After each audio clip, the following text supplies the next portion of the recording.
خیبر پښتونخوا د ضلع صوابۍ په یو ښایسته کلي دوبیانو کې ولاړ یم. واقعي عظیم پښتانه دي.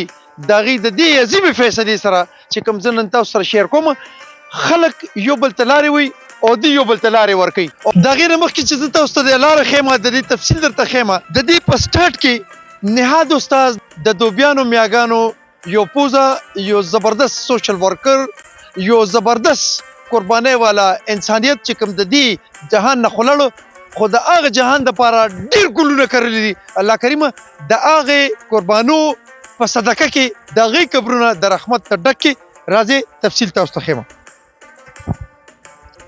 دا لومبي د هغې نهاد استاذ چې کوم دا فری د ځمکه وقف کړې ده، د الله د رضا په بنیاد باندې سټارټ هغه اخیستی دی. ورپسې بیا زما پښتانه وروڼه راځئ چې وګورو چې دلته کې څوک څوک شامل دي.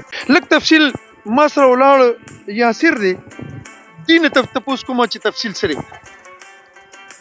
دا سر ته نهاد استاد الله پاک وبخښي، هغه وله ګیټ فولو کو، بیا دې خوا ورپسې د اقبال استاد وی جمال به الله پاک دې وبخښي، بدر زمان به تر زامن دي، بیا تر دې ځای پورې هغه ورکړه.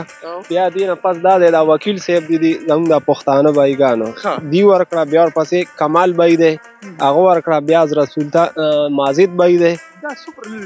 دا بجیا اسمیلا لار سره جنگي، خو اوس دا لونه دي، لونه چې وشي د هغې نه پس به بیا دا لار کې ټولو اسټامونه یې ولیکلو، هر څه یې برابر کړلو.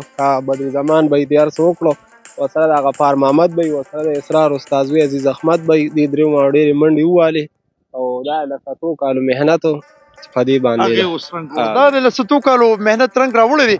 مخکې په دې باندې خبرې کوو، یو نظر زه تاسو ته بیا ښیم چې په دې دوبیانو په دې ښایسته کلي کې، په دې ښایسته پټو کې د ښایسته پښتنو د ښایسته فیصلې څنګه شوي دي. راځئ چې مخکې لاړ شو تفصیل سره خبرې. زما د کلي د دې ښایسته لښتي د دې ښایسته په شړار کې یاره جي د دې په باره کې خدا وایي چې ډېر زیات ښکلي کار شو او دغه شاته خلکو ته ډېره زیاته اسانه شوه. ډېر مشکلات ورته په یو په بله به راتلل، خو خدای پاک دې زموږ د بایګانو قدر او ډېر ښکلي کار او ډېر ښکلي سوچ او ډېره ښکلې منډه یې ووهله. له دې نه ښکلې خبره بله نشته جي. او خدای پاک دې نورو له توفیق ورکړي چې دغه شان ښکلي ښکلي کارونه کړي